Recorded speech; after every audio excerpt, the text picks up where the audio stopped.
Voting के लिए अब आप लोग सामने का क्यूआर कोड स्कैन कर सकते हैं। हमारे तमाम दर्शक जो घर पर इस शो को देख रहे हैं वो भी क्यूआर कोड स्कैन करके और अपना वोट डाल सकते हैं। इस विषय पर क्या ईरान का हट उसे ले डूबेगा, मोशन ये है। अगर आप मानते हैं कि हाँ, ईरान जिस तरह से एक्सिस ऑफ रेजिस्टेंस यानी 3 आतंकी संगठनों को फंड करता है या खाड़ी के देशों पर हमला कर रहा है वो गलत है, तो फिर उसे आप हाँ पर वोट कीजिएगा। अगर आप मानते हैं कि नहीं, अमेरिका ने गलत किया है, ईरान सही खड़ा है, तो आप नहीं पर वोट करेंगे। और अगर आपको लगता है कि भाई मेरी तो इस पर कोई राय नहीं है, मेरे लाइफ पर क्या असर, व्हाट गोज ऑफ माय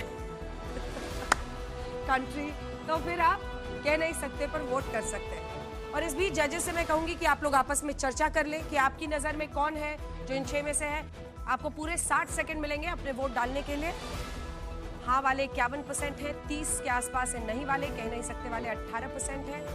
कुछ लोगों ने मुझे लगता है बीच का रास्ता ले लिया, इतने भी सफेद वाले नहीं दिख रहे कि वो 17, 19, 20% हो जाए। तो मैं कहा काहे का पढ़ना इस जमेला में। नहीं वाले 28% है, 54% हो गए हैं इस तरफ जो मान रहे हैं ईरान का हट उसे ले डूबेगा। 53%, 54।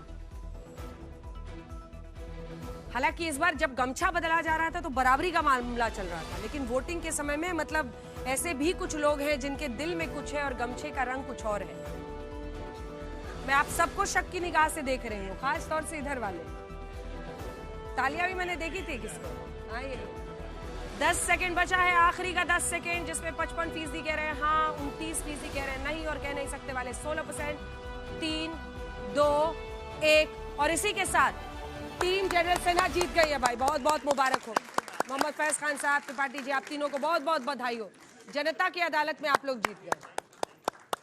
चलिए अब आप बताएं, आप तीनों की आज का बहस बाजीगर कौन है आप लोगों की नजर में, कौन जीता है? सबसे पहले तो मुशायरा तो बहुत अच्छा था। हाँ गजब। उसके लिए जरा ताली बजा दीजिए मुशायरे के लिए।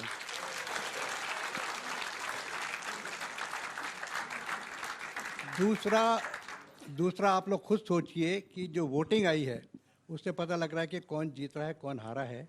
लेकिन हम लोग ये नहीं कहना चाहते हैं, क्योंकि सभी स्पीकर बहुत अच्छे स्पीकर हैं, कि एक व्यक्ति अच्छा बोला। हमारे सबका तीनों का मानना है कि बहुत अच्छा डिबेट हुआ और सब बड़ा अच्छा बोले। जो जनरल साहब ने कहा मैं सहमत हूँ उससे कि सभी ने काफ़ी अच्छा बोला। मैं ख़ास तौर पर 3-4 नाम लेना चाहूँगा। हर्षवर्धन जी, आशुतोष जी, अक्षय अभय दुबे जी और शेर व शायरी का तो जवाब ही नहीं। बहुत बढ़िया रहा एकदम ये। और जनरल सिन्हा साहब का तो जोश काफ़ी अच्छा रहा ये। तो अच्छा बोला सबने, लेकिन 3-4 नाम मैंने लिए हैं। लेकिन दिक्कत ये है कि जो मुद्दा था कि मुद्दा ये था कि जो ईरान का हट, क्या ईरान का हट ईरान को ले डूबेगा? इसमें दो एलिमेंट्स हैं कि क्या ईरान का हट कारण बनेगा ईरान को डुबाने का, या ईरान के हट की वजह से ईरान डूबेगा।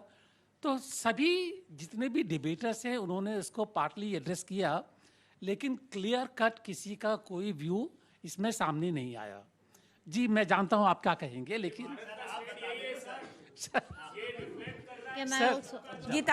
गीता हमारे लिए तो इनकन्क्लूसिव रहा है ये डिबेट इन टर्म्स ऑफ बहस बाजीगर। लेकिन क्योंकि सब ऑफ स्क्रिप्ट गए तो हम भी थोड़ा ऑफ स्क्रिप्ट जाएंगे और सवाल पर ही सवाल करते हैं। क्या ईरान का हट उसे ले डूबेगा या ट्रंप का हट सबको ले डूबेगा?